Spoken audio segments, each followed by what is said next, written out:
Well, everyone, there's a new tariff in town. As pretty much everyone's aware, last week President Trump announced 25% tariffs on both Canada and Mexico. He also announced a 10% tariff increase on China. Now, both Canada and Mexico negotiated a 30-day pause on the timeline for implementation of the tariffs, but China went the other direction and declared tariffs on American goods, potentially starting a trade war. For Canada and Mexico, a 25% tariff could be devastating.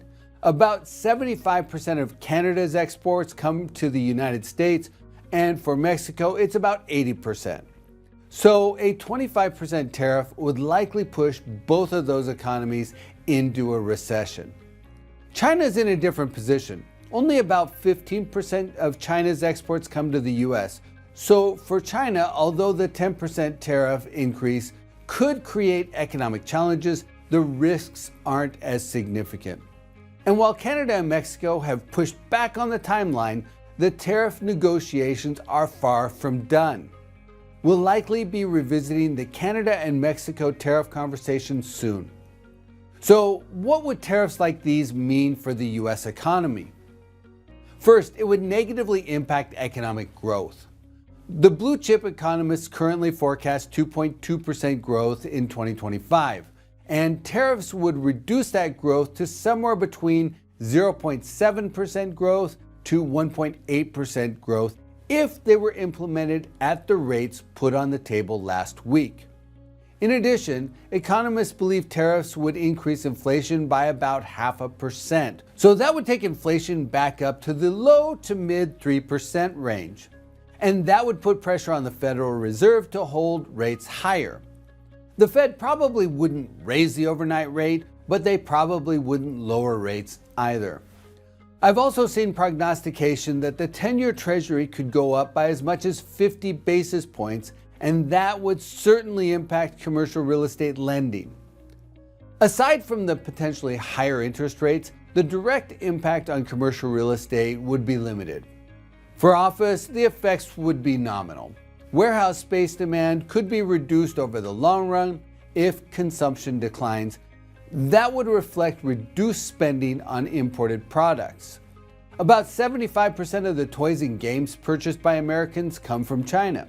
37% of the footwear, 29% of the furniture, 27% of electronics, and 22% of the clothing also come from China. And that's where you'd also see the effects on retail real estate. It would be indirect.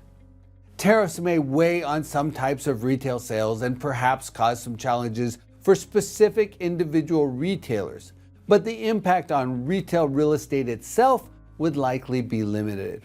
The one commercial real estate sector that would likely be most affected is multifamily housing. And from an owner's standpoint, the effect of tariffs could be viewed as a positive. Basically, tariffs would increase construction costs.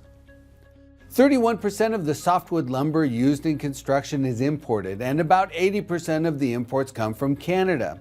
So basically, 25% of the lumber used to build houses and garden-style apartments would be hit by tariffs. About 45% of the copper used in the United States is imported, and about 25% of that comes from Canada. About 21% of the steel used in the United States is imported. 17% of that comes from Canada, 14% comes from China, and 13% comes from Mexico. And about 24% of the cement used in the United States is imported, 24% of that coming from Canada, and another 10% coming from Mexico.